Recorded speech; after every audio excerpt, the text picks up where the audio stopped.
Adam, what's your view of John Fetterman's mental state and his capacity to perform as a United States senator?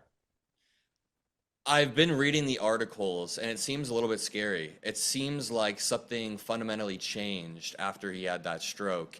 And now, I mean, the one main article I read was the one about the mood swings and him getting like really angry. It Yeah. seems like the Democratic Party should throw him up on stage for president. No, I don't know. I mean, obviously he shouldn't be a senator, probably. He Okay. probably is not in a Okay. good mental state. Okay. And is that point of view colored by your being a man of the left, although you're not a man of the far left, but a man of the left, and Fetterman has gone more to the center on some issues? Does that color your point of view? No, there's not really many issues I disagree with him on. Okay. I mean, So so your objective view, unfreighted by ideological concerns from what you've seen and read, is that he's having trouble keeping it together to perform the job of senator, right? yeah, from the reports that I've Okay. read, I mean, Okay. I'm pro-Israel as Yeah. well, like as Yeah. much as he is, so it doesn't bother Okay. me. Okay. Amber, what's your view on that specific point of whether the guy has it together to perform the job? I definitely have some concerns about him. And like, to be fair, a lot of people were raising concerns while he was still running for office after Yeah. the stroke. And it Yeah. seems like these only got taken seriously, to your point, when he started expressing more centrist points of views or even more conservative points of views on things like Israel and the border. And so I have to question the motivation of the people pushing these stories in the mainstream media. Are these progressive Democrats who are upset with Fetterman for speaking out of turn with the party? Because otherwise, why weren't we having this conversation when he was still a candidate? Well, you're right that they protected him as a candidate, but Amber, just to slice the pepperoni a little thin here, you felt during the campaign, as many conservatives did, that the guy clearly didn't have it together. And my guess is you've seen nothing since then to make you change your mind. You just think the Johnny come latelys are motivated by politics, but their analysis, you believe, is spot on, right? Yeah, Okay. that's how I feel. Okay.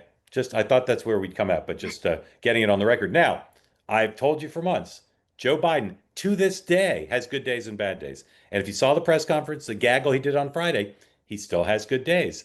And this notion that it was weekend at Bernie's every day is not true. But he did have too many bad days to be president. But that doesn't mean every day is a bad day. Same with John Fetterman. Okay. People who think he has no good days are going to be disappointed because here's John Fetterman today. He did an event at the Kennedy Library in Boston with his Republican Keystone State Commonwealth of Pennsylvania colleague, Dave McCormick.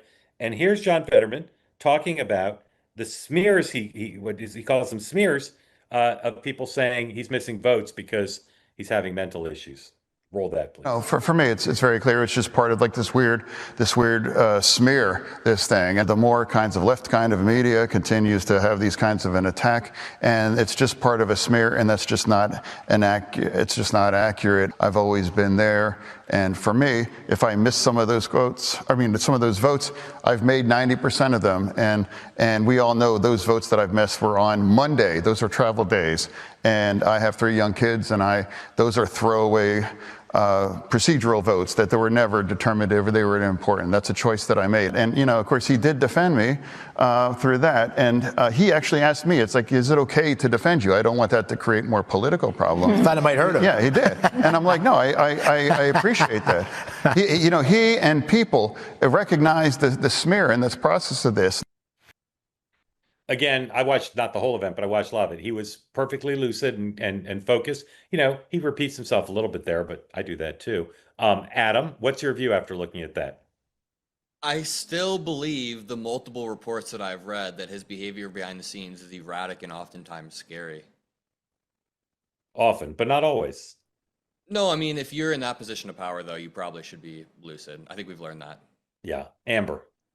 I suppose my concern now is actually less with the lucidity question, because it does seem like he's recovered that portion of it fairly well post-stroke. But the reports that were more concerning to me were about suicidality and sort of reckless and confusing behavior regarding mental illness. I mean, we obviously know that he had that stay at Walter Reed for his mental state not too long ago.